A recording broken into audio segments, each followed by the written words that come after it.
నీలి మలుపుల చెలువము గమగం వినీల పలికిన జిలిబిలి గమగము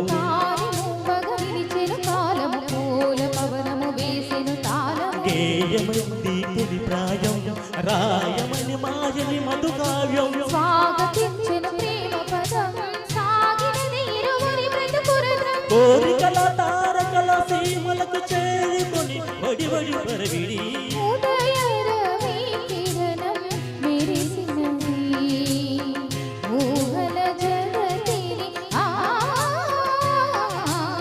లలిత ప్రియ కమలం తెరిసినది కన్నుల కొలనిది లలిత ప్రియ కమలం తెరిసినది. Thank you so much. చాలా చక్కగా ప్రెజెంట్ చేశారు.